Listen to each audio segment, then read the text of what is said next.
Mélanie n'avait que 8 ans.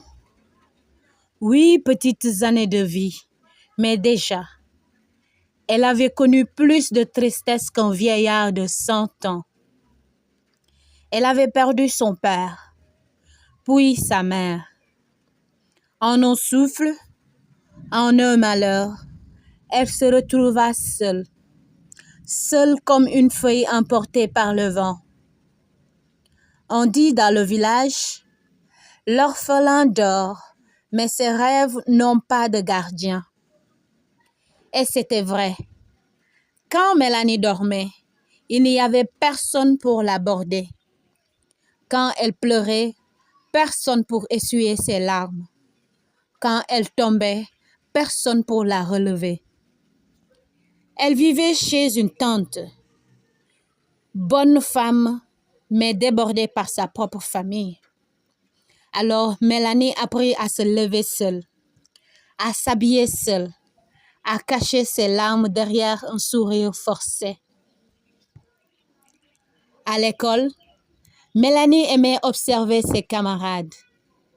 Leurs cartables sentaient le neuf, leurs habits étaient propres et colorés, leurs cheveux brillaient, tressés par les mains douces de leur maman. Parfois, elle voyait une maman qui glissait un petit beignet dans la poche de son enfant. Une maman qui caressait la tête de sa fille avant d'entrer en classe.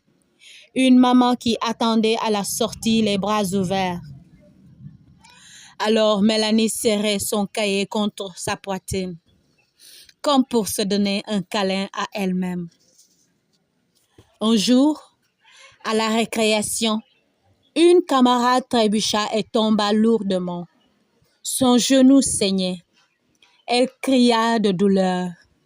Aussitôt, sa maman qui vendait des arachides devant l'école accourut. Elle prit la fillette dans ses bras, essuya son sang, souffla sur la plaie et murmura. « Chut, ma fille, maman est là. » Tout le monde regardait et Mélanie, elle, sentit une déchirure dans son cœur. Ses yeux se remplirent de larmes. Elle se souvint des fois où elle s'était blessée, la fois où elle s'était coupée en ramassant du bois, la fois où elle était tombée dans la cour poussiéreuse. Il n'y avait pas eu de voix. Il n'y avait jamais eu de voix douce pour lui dire courage. Jamais de bras chauds pour l'entourer. Jamais de maman est là. Jamais de présence maternelle. Ce soir-là, en rentrant, Mélanie se mit sous sa natte. Elle se cacha sous son petit pagne troué et elle pleura. Elle pleura longtemps. Ses larmes coulaient comme une pluie sans fin. Elle murmura à voix basse. « Pourquoi moi? Pourquoi n'ai-je pas de maman? Pourquoi mes genoux n'ont-ils pas droit au baiser?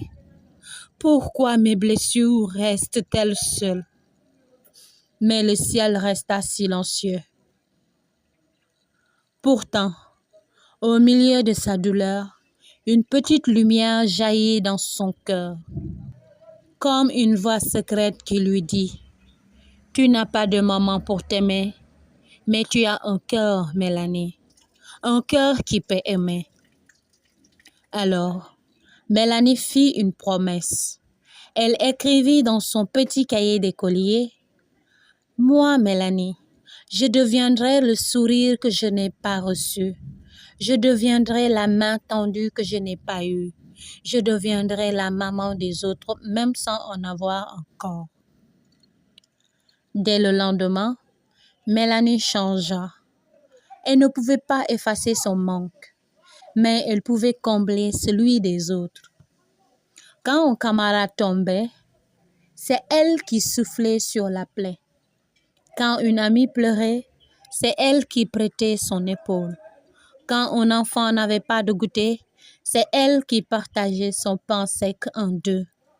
Petit à petit, dans l'école, on disait Quand Mélanie est là, les larmes deviennent légères.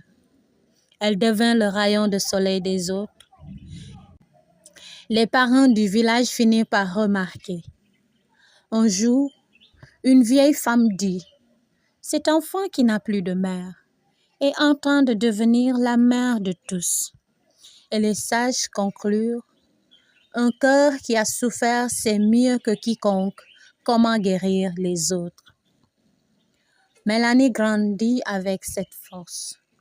Elle n'oublia jamais la douleur de son enfance, mais au lieu de la laisser la briser, elle la transforme en un fleuve d'amour. Et son nom resta dans les mémoires comme celui d'une petite orpheline qui avait fait naître des milliers de sourires. Prenez soin de vous. Soyez bénis. À très vite pour une nouvelle vidéo.